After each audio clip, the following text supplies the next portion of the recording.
उनका नाम बहुत सम्मान से लिया जाता है। सुनो, मैं आपको उनके बारे में मुख्य बातें बताता हूँ जो आपको जाननी चाहिए। रानी अब्बक्का चौथा, भारत की पहली महिला स्वतंत्रता सेनानी। एक, शासनकाल और क्षेत्र। समय, रानी अब्बक्का ने 16वीं शताब्दी 1525-1570 के उत्तरार्ध में शासन किया था। राज्य, वो बुल्लाल बुल्लाल की रानी थी जो कर्नाटक के तुलुनाडु क्षेत्र में मैंगलोर के पास एक महत्वपूर्ण बंदरगाह पोर्ट टाउन था। वंश, वो चौथा राजवंश से थी जहां मातृवंशीय परंपरा मैट्रिलिनियल सिस्टम चलती थी, इसलिए उन्हें सिंहासन मिला। दो, पुर्तगालियों से संघर्ष, द रियल फाइट। यूरोपीय शक्ति से लड़ने वाली पहली भारतीय। रानी अब्बक्का को अक्सर भारत की पहली महिला स्वतंत्रता सेनानी कहा जाता है जिन्होंने यूरोपीय उपनिवेशवादियों के खिलाफ संघर्ष किया।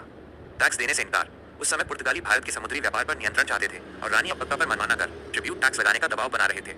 रानी ने झुकने और कर चुकाने से साफ इनकार कर दिया, बार बार पराजित किया। उन्होंने 40 से अधिक वर्षों तक पुर्तगालियों के हमलों को सफलतापूर्वक विफल किया। 1555 और 1568 में पुर्तगाली सेना ने उलाल पर बड़े हमले किए, लेकिन रानी अब्बक्का ने उन्हें हर बार बुरी तरह हराया।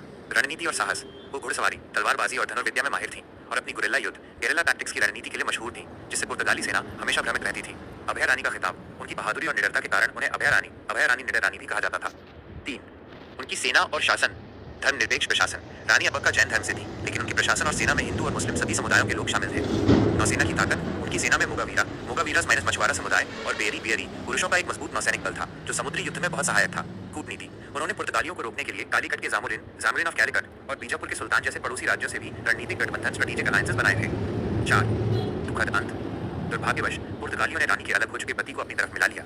उनके पति के धोखे के कारण पुर्तगालियों ने एक बार फिर हमला किया और रानी अब्बक्का को गिरफ्तार कर लिया गया। किंवदंतियों के अनुसार रानी ने जेल में रहते हुए भी विद्रोह किया और डरते हुए ही वीर गति को प्राप्त हुई। आज भी उनकी कहानी कर्नाटक के लोकगीतों और लोक रंगमंच यक्षगान में जिंदा है। भारतीय coast guard, Indian coast guard ने भी उनके सम्मान में एक जहाज का नाम ICGS रानी अब्बक्का रखा है। क्या आप रानी अब्बक्का के किसी खास युद्ध या उनकी किसी रणनीति के बारे में और जानना चाहेंगे?